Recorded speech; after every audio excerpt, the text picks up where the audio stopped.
Hello বন্ধুরা, আমি এখন যে জায়গাটাতে আছি সেটা হচ্ছে বীরভূম ডিস্ট্রিক্টের নলহাটি মন্দির।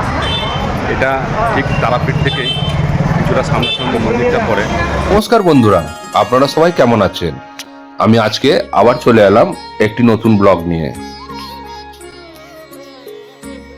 এই ব্লগটি আপনাদের যদি ভালো লেগে থাকে তাহলে একটি লাইক, একটি কমেন্ট, একটি শেয়ার করে দেবেন। যাই হোক, আসল কাজে ফিরে আসি। আমি এখন আছি নলহাটি মন্দিরে।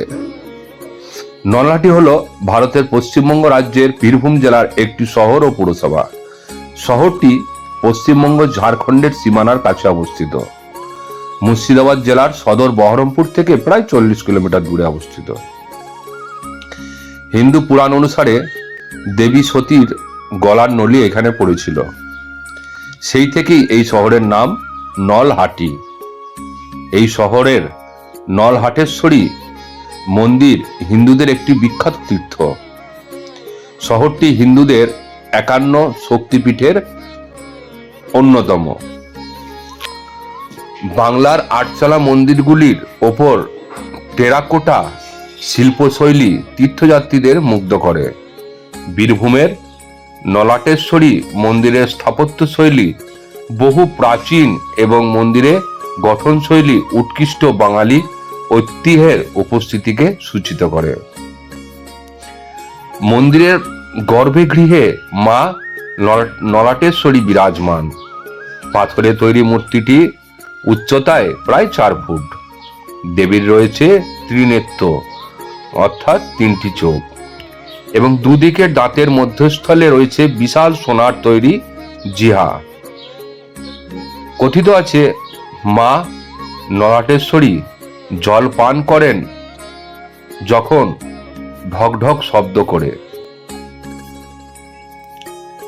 গর্ভগৃহে ঢোকার পথে গণেশ ঠাকুর বিরাজমান এবং তাকে ঘিরে রয়েছে 8টি সাপ।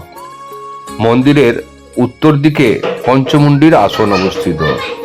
প্রচলিত আছে এই পঞ্চমুণ্ডির আসনের কাছে একটি নিম গাছ আছে যার পাতাগুলো মিষ্টি। এই গাছটির পাশেই মহাষষ্ঠীর পায়ের ছাপ একটি ফলকের ওপর খোদিত আছে। কথিত আছে নলাটেশ্বরী শক্তিপীঠের প্রতিষ্ঠার ইতিহাস দক্ষ যজ্ঞের ঘটনার সাথে যুক্ত। সুদর্শন চক্রের দ্বারা খণ্ডিত সতীর দেহের নলা পড়েছিল এই স্থানে। 51 পীঠের অন্যতম পীঠ এই নলাটেশ্বরী। লোকমুখে প্রচলিত প্রথা অনুসারে মা নলাটেশ্বরী মন্দিরের উপস্থিতির জন্য বীরভূমের এই শহরের নাম হয় নলহাটি। এটা মনে করা হয় যে 1400 বছর আগে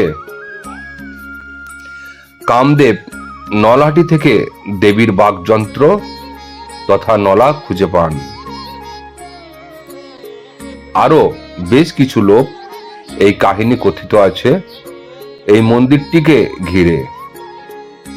অনেকের কথা অনুযায়ী রামেশ্বরম দেব শর্মা প্রথম দেবীর নলা খুঁজে পান এবং পূজা শুরু করেন। তাই দেবীর নামকরণ হয় নলাটেশ্বরী এবং মন্দিরটির জন্যই জায়গাটি নলাটি নামে পরিচিত। কথিত আছে দেবীর মূর্তির ঠিক নিচেই নলাটি অবস্থিত এবং যতই জল ঢালা হোক না কেন এটি কখনো পূর্ণ হয় না। অনেকে এও বলেন মানুষ জল পান বা অন্য কিছু পানীয় পান করলে যেমন ঢকঢক শব্দ ওঠে, দেবীর ক্ষেত্রেও ঠিক এই শব্দই শোনা যায়। এই মন্দিরটি পশ্চিমবঙ্গের বিখ্যাত শক্তিপীঠ ও দর্শন যাত্রার একটি গুরুত্বপূর্ণ অংশ। কথিত আছে বিষ্ণু চক্রে যে 51 খণ্ড হয়েছিল তার একটি খণ্ড বীরভূম জেলার নলহাটি শহরে ব্রাহ্মণী নদীর 1 কিলোমিটার দূরে পাহাড়ের পূর্ব ও দক্ষিণ কোণে পড়েছিল। মা স্বপ্ন দিয়েছিলেন এখান থেকে 3 কিলোমিটার দূরের নিবাসী সুখদেবকে। সুখদেবের নাম ছিল রামশরণ দেব শর্মা পণ্ডা। তিনি এখানে এসে গভীর জঙ্গলের মধ্যে মাকে দেখতে পান। তখন মায়ের কোনো কিছু ছিল না, শুধুমাত্র একটি ঝর্ণার জলে ঝর্ণা ঝরত। সেই ঝর্ণার জল নিয়ে এসে উনি মাকে এখানে স্নান করান। এরপর প্রতিদিন তিনি এখানে গভীর জঙ্গলে মায়ের পূজা করতেন, পরে হেঁটে বাড়ি চলে যেতেন। প্রায় 500 বছর আগের কথা এসব। কেউ কেউ বলেন 252 বঙ্গাব্দে ব্রহ্মচারী কামদেব স্বপ্নাদেশে কাশী থেকে এসে এই পীঠস্থানটি আবিষ্কার করেন। মা এখানে ত্রিনয়নী মন্দিরের ভেতরে দেবীর দেহাংশ রক্ষিত আছে। এখানে প্রত্যেক দিন দেবীকে স্নান করিয়ে মঙ্গল আরতি দেওয়ার আগে দেবীর প্রস্তুতিভূত অঙ্গ ভক্তদের দর্শন করানো হয়। কালী পুজোর দিন এখানে মায়ের বিশেষ পূজা হয়। কথিত আছে একটি পাখির মুখ থেকে বট বৃক্ষের একটা বীজ সেখানে পড়ে চারা গাছ শুরু হয়, তারপর সেটা বাড়তে থাকে। মাকে আড়াল করে ছায়া করে রেখেছিল। তখন মধুমাছির চাক থেকে মায়ের নলিতে এক ফোঁটা করে মধু পড়ত, সেটাই মায়ের আহার ছিল।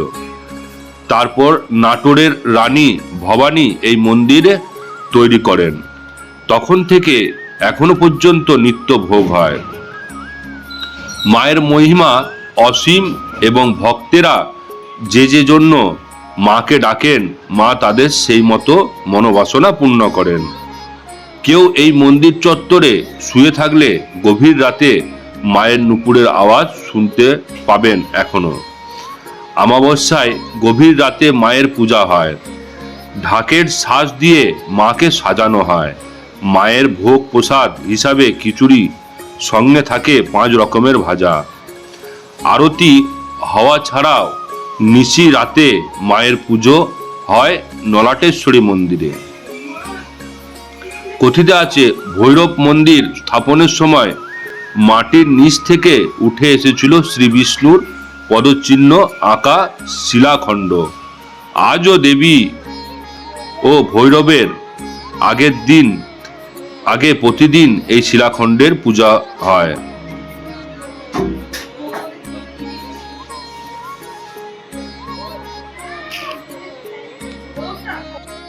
নমস্কার বন্ধুরা, আমার এই ব্লগটি এখনকার মতো এইটুকুই ছিল।